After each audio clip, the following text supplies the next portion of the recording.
आप सबका स्वागत है बैंक सैलरी चैनल पर।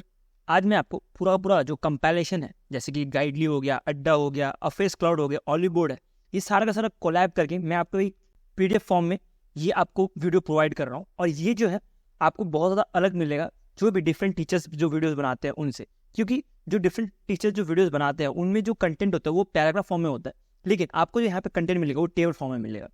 हम सीधे बढ़ते हैं first week of April banking affairs for 2024।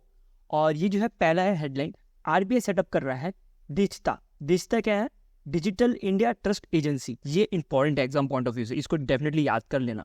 Digital India trust agency डिजिटा क्या करेगा, ये करेगा चेक इनलीगल लैंडिंग ऐप। जैसे कि आप सबको पता होगा बहुत सारे लैंडिंग ऐप मार्केट में आ चुके हैं। इवन गूगल प्ले स्टोर है, इसने भी बहुत सारे जो लैंडिंग ऐप्स है इसको जो है हटाया है अपने प्ले स्टोर से। जो लीगल लैंडिंग ऐप्स है उनको जो है वेरीफाइड मार्क करेगा, और जो लैंडिंग ऐप नहीं है, जो इनलीगल लैंडिंग ऐप है, उनको जो है अनवेरीफाइड डिक्लेयर करेगा। और इसी के बेसिस पे जो भी लैंडिंग ऐप के पास वेरीफाइड मार्क नहीं रहेगा वो जो है उसको अनऑथराइज डिक्लेयर कर दिया जाएगा, और वो जो है अंडर आ जाएगा लॉ एनफोर्समेंट के। सो डिजिटा क्या करेगा, ये एक क्रूशियल पॉइंट होगा टैकल करने के लिए जो भी issue of illegal lending apps है इनको। जो सेकेंड न्यूज़ है, सेकेंड न्यूज़ बताता है हमें आरबीआई ने फाइन मारा है किसके ऊपर, आईडीएफसी फर्स्ट बैंक के ऊपर और एलआईसी के ऊपर।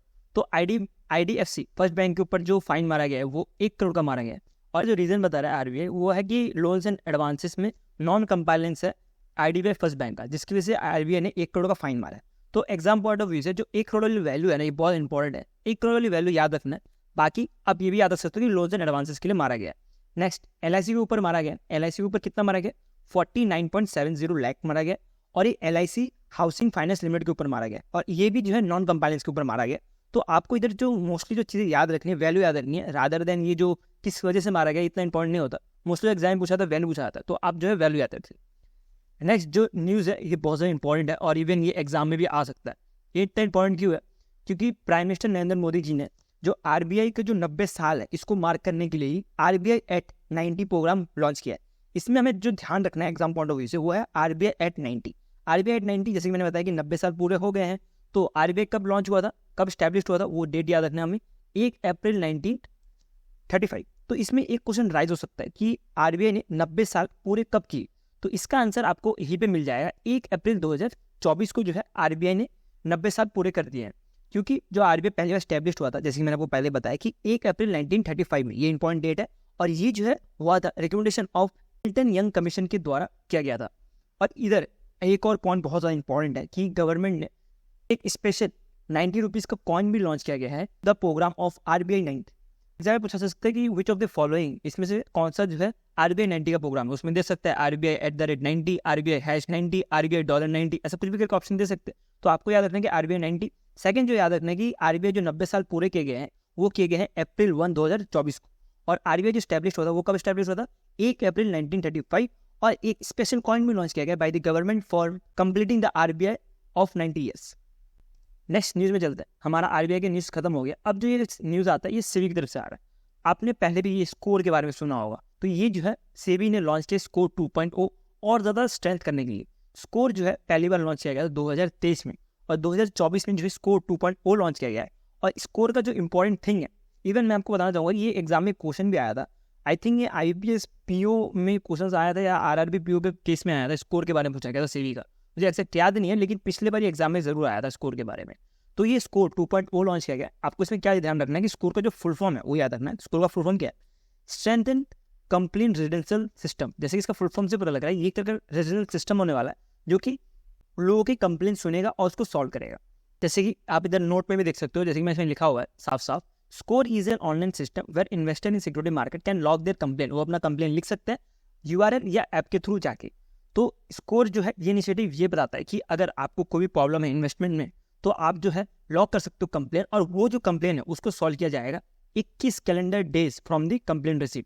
जिस दिन कंप्लेन किया है उसके 21 not working days, 21 calendar days के अंदर ही उसको सॉल्व किया जाएगा। ऐसा स्कोर 2.0 का कहना है। सो इसी के साथ ही आरबीआई और सेबी का जो न्यूज़ है ये खत्म होता है। और अब बढ़ते हैं नेक्स्ट न्यूज़ के ऊपर। नेक्स्ट है banking in news. Canara bank ने लॉन्च किया है loan product to meet the hospital expense. Hospitalisation expense को मेंटेन करने के लिए, मतलब कि मीट करने के लिए जो कैनरा ने एक लोन प्रोडक्ट लॉन्च किया गया है। एक नहीं, वैसे 4 किए गए हैं। तो आप ये चारों के चारों को ध्यान रखो, क्योंकि ये जो है इसके बारे में डिटेल में तो नहीं पूछा जाएगा, लेकिन पूछ सकते हैं कि कौन कौन से लोन प्रोडक्ट है हॉस्पिटलाइज एक्सपेंस के कैनरा बैंक के। तो आपको क्या क्या ध्यान रखना है, कैनरा हील ध्यान रखना है, कैनरा एंजल ध्यान रखना है, कैनरा रेडी कैश ध्यान रखना है और कैनरा माई मनी ध्यान रखना है। हम थोड़ा थोड़ा इसके बारे में तभी डिटेल में पढ़ लेते हैं, बाई चांस क्या होता है एग्जाम में आ जाए। तो कैनरा हील क्या करेगा, जो है हॉस्पिटल एक्सपेंस कवर करेगा बियॉन्ड इंश्योरेंस लिमिट। जो भी इंश्योरेंस लिमिट है, मान लीजिए कोई 10 लाख का लिमिट है इंश्योरेंस का, उसके ऊपर मान लीजिए कोई हॉस्पिटल का एक्सपेंस जो है 15 लाख या तो 16 लाख तक पहुंच जाता है, तो उसको भी जो कवर करने का काम करेगा वो कैनरा हील करेगा। नेक्स्ट जो है कैनरा एंजल। कैनरा एंजल क्या काम करेगा, कैनरा एंजल जो है एक तरह का कस्टमर सेविंग अकाउंट है वुमेन के लिए, जो कि यूनिकली फीचर है कैंसर केयर पॉलिसीज के लिए। उसके बाद जो है Canara ready cash. Ready cash क्या है, एक तरह का प्री अप्रूव लोन होगा, मतलब कि लोन जो है पहले ही अप्रूव किया जाएगा पर्सनल लोन, और वो जो है इंस्टेंटली मिल जाए, उसकी वजह से बनाया गया कैनरा रेडी कैश। उसके बाद आता है Canara my money. My money क्या है, ये एक तरह का ऑनलाइन लोन होगा अगेंस्ट द टर्म डिपॉजिट। जो भी टर्म डिपॉजिट रहेगा उसके बेसिस पे आपको लोन मिल सकता है कैनरा बैंक में, तो उसी के बेसिस पे ये बनाया गया कैनरा माई मनी। जैसे मैंने आपको पहले बताया कि ये डिटेल में नहीं पूछा जाएगा, पूछा जाएगा कि इसमें से कौन सा जो है कैनरा का प्रोडक्ट है, तब भी क्या पता एग्जाम में पूछ ले, तो आपको ये थोड़ा बहुत डिटेल में पढ़ना है। नेक्स्ट जो न्यूज़ है बैंकिंग का, ये इंपॉर्टेंट है। यूबीआई ने राइज किया है कितना, 4200 करोड़। मैं वापस रिपीट कर रहा हूँ, यूबीआई मतलब क्या है, यूनियन बैंक ऑफ इंडिया ने राइज किया है 4200 करोड़ फ्रॉम DIFC। DIFC क्या है, जैसे कि आप देख सकते हो, दुबे इंटरनेशनल फाइनेंस सेंटर से।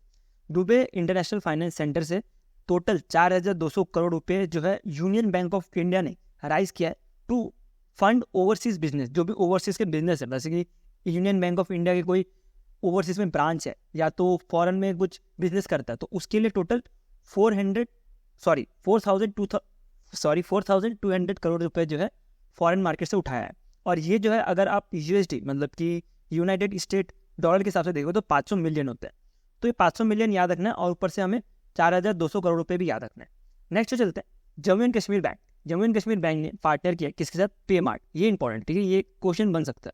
पेमार्ट इंडिया के साथ पार्टनर किया और लॉन्च किया है इंडिया का वर्चुअल ATM फैसिलिटी। अभी वर्चुअल ATM फैसिलिटी क्या है वो हम आगे वीडियो में देखेंगे, लेकिन उससे पहले मैं आपको बताना चाहूँगा कि कार्डलेस विड्रॉ कर सकते हैं for the bank customer through local merchant in the neighbourhood. इसको मैं थोड़ा और आपको एक्सप्लेन करता हूँ।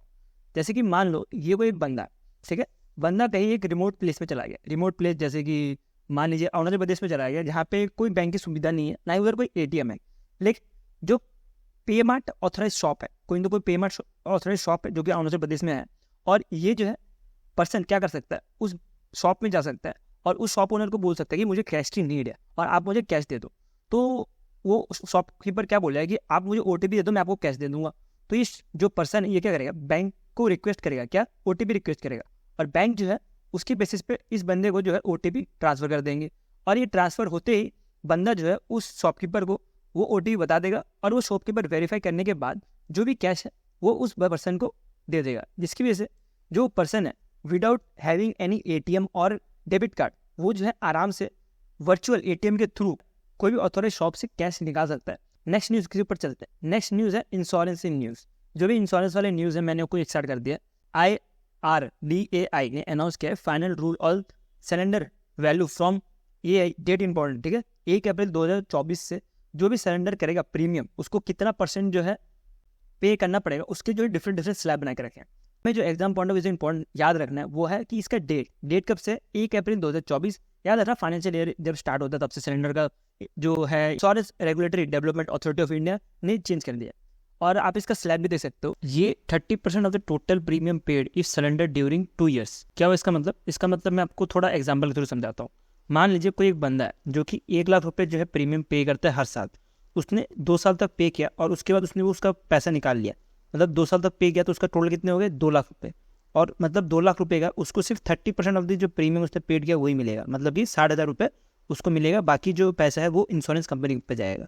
और ये IRDA का निकालना सबसे बड़ा कारण है, जो लाइफ इंश्योरेंस लेते हैं लोग उसके बाद जब सरेंडर कर देते हैं तो उसका कंपनी को हैवी लॉस होता है, तो उसी लॉस से बचने के लिए ये जो है स्टेप उठाया गया। उसके बाद नेक्स्ट स्लैब है 35% ऑफ द टोटल पेड। ये अगर 30 साल में निकालेंगे तो 35% मिलेगा, अगर 4थे से 7वें साल के बीच में निकालेंगे तो 50% ऑफ द जो भी टोटल प्रीमियम पेड किया होगा वो मिलेगा। और अगर 2 साल लास्ट 2 years में अगर पैसे निकाल लिए, अगर सिलेंडर कर दिया, तो उस केस में 90% ऑफ द जो भी प्रीमियम किया होगा पेड वो मिलेगा। नेक्स्ट न्यूज़ में चलते हैं। गवर्नमेंट ने कुछ बोनस निकाला है फॉर PIL और RPIL। PIL स्कीम क्या होता है? पोस्टल लाइफ इंश्योरेंस और रूरल पोस्टल लाइफ इंश्योरेंस। तो इसमें जो है कुछ बोनस जो है गवर्नमेंट ने इंट्रोड्यूस किया है फॉर फाइनेंशियल ईयर 2025। तो इसमें जो पहला है वो है होल लाइफ इंश्योरेंस। इसमें जो है 76 रुपीज़ पर 1000 लमसम देने की बात कर रहा है। दूसरा जो आता है वो आता है EA, मतलब कि एंडोरेंस अश्योर। ये जो है 52 रुपीज़ देगा पर 1000 जो भी अश्योर कर रहे हैं सम उसके लिए। उसके बाद आता है एंटिसिपेटेड एंडोरमेंट अश्योर, जिसमें जो है 48 रुपीज़ देगा जो भी सम अश्योर्ड हो गया उसके ऊपर। नेक्स्ट जो है वो है कन्वर्टेबल होल लाइफ पॉलिसी। जैसे कि इससे नाम से पता लग रहा है, जो आपका ये था ना होल लाइफ अश्योर, इसको अगर आप कन्वर्ट करते हो तो उस केस में आपको कैसा जो है पॉलिसी का फ़ायदा मिलेगा, बोनस का फ़ायदा मिलेगा, वो इसमें लिखा गया है। जैसे कि अगर आपके पास होल लाइफ अश्योर है तो आपको जो बोनस मिलेगा वो होल लाइफ अश्योर के हिसाब से मिलेगा, मतलब कि 76 रुपीज़ पर 1000 जो सम अश्योर रहेगा उसके बेसिस पे। लेकिन जैसे कि आपको मैंने बताया कि कन्वर्टेबल है, तो अगर इसको आपने कन्वर्ट कर दिया तो आपको जो है EA के हिसाब से मिलेगा। EA के हिसाब से कितना मिलेगा आपको? 52 रुपीज़ मिलेगा पर 1000 जो भी सम अश्योर्ड है उसका। नेक्स्ट जो आता है टर्मिनल बोनस। अगर आपने जो भी आपका स्कीम है उसको अगर आपने टर्मिनेट कर दिया, जो भी पोस्टल लाइफ इंश्योरेंस स्कीम है इसको अगर आपने टर्मिनेट कर दिया तो आपको 20 रुपये करके मिलेगा पर 10,000 रुपये, और ये जो है मैक्सिमम 1000 रुपये तक जा सकता है पर होल लाइफ अश्योर। और जो भी EA रहेगा उसके लिए 20 साल या 20 से ज़्यादा साल तक अगर आपने जमा किया तो आपको 1000 रुपये से ज़्यादा नहीं मिलेगा, 1000 रुपये तक ही मिल सकता है। तो ये भी जो है एग्जाम पॉइंट ऑफ व्यू से बहुत इंपॉर्टेंट है, इसमें ध्यान रखना है। नेक्स्ट जो है फ़ोन पे और स्टार हेल्थ इंश्योरेंस ने पार्टनर किया है। क्या? Star comprehensive insurance policy.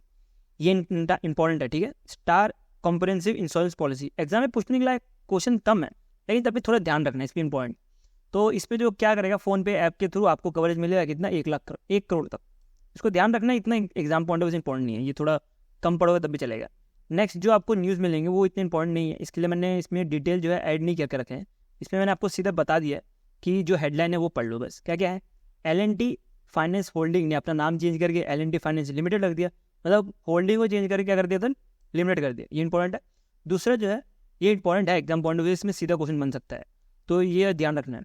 फिर next Tata AIG general insurance company ने एक इंट्रोड्यूस किया travel guide plus insurance product. अगर आपको एग्जाम पूछा जाए कि travel guide plus insurance product किसका है तो आपको सीधा सीधा आंसर पता होना चाहिए किसका है? टाटा AIG जनरल इंश्योरेंस का है। Next new metal cooperative platinum card किसने लॉन्च किया? अमेरिकन बैंक ने लॉन्च किया। इसमें जो एग्जाम पॉइंट ऑफ व्यू से ये जो पार्ट है ना ये ज़्यादा इंपॉर्टेंट नहीं है, ये इंपॉर्टेंट है बट तभी इतना इंपॉर्टेंट नहीं है। ये जो इंपॉर्टेंट है ना ये L&T फाइनेंस एंड होल्डिंग, ये इंपॉर्टेंट है। और ऊपर से जो आपको मैंने ऊपर बताया ना ये कौन सा था? ये गवर्नमेंट वाला इंपॉर्टेंट है, और ये ऊपर वाला इंपॉर्टेंट है। ये ऊपर वाला था हमारा IIDI वाला, हाँ ये वाला इंपॉर्टेंट है, ठीक है। एग्जाम पॉइंट ऑफ व्यू से इतना इंपॉर्टेंट है, तो ये पूरा पढ़ लेना। और इसके अंदर मैं कोई एक और चीज़ बताना भूल गया, ये जो PIL स्कीम है ना, जो पोस्टल लाइफ इंश्योरेंस स्कीम है, इसके अंतर्गत ये जो 5 जो स्कीम्स है ना, ये 5 का भी नाम याद रखना कि इसके अंतर्गत ये 5 स्कीम्स आती है। कि एग्जाम में सीधे पूछ सकता है कि PIL स्कीम के अंतर्गत कौन सा नहीं आता। इसमें से कोई 3 ऑप्शन दे देंगे, उसमें से कोई दूसरा ऑप्शन दे देंगे तो कन्फ्यूज हो जाओगे। तो ये चारों के चारों को अच्छे से याद रखना है कि PIL स्कीम के अंतर्गत आता है। सो होप करता हूँ जो मैंने आपको समझाया समझ आया। इसके साथ ही वीडियो हम इतने रखते हैं। अगर आपको इसका PDF चाहिए तो आप मेरा टेलीग्राम ग्रुप जो है वो ज्वाइन कर सकते हो। तो टेलीग्राम ग्रुप जो है मैं आपको डिस्क्रिप्शन में लिंक डाल दिया हूँ, आप वहाँ पे जाके जो भी इसका PDF है वो डाउनलोड कर लो। और इसके ऊपर जो है हम क्वेश्चन भी बनाने की कोशिश करेंगे, तो आपको इसके ऊपर जो है MCQ बेस्ड क्वेश्चन भी मिल जाएगा। सो अभी के लिए हम इतना रखते हैं। Tata bye bye.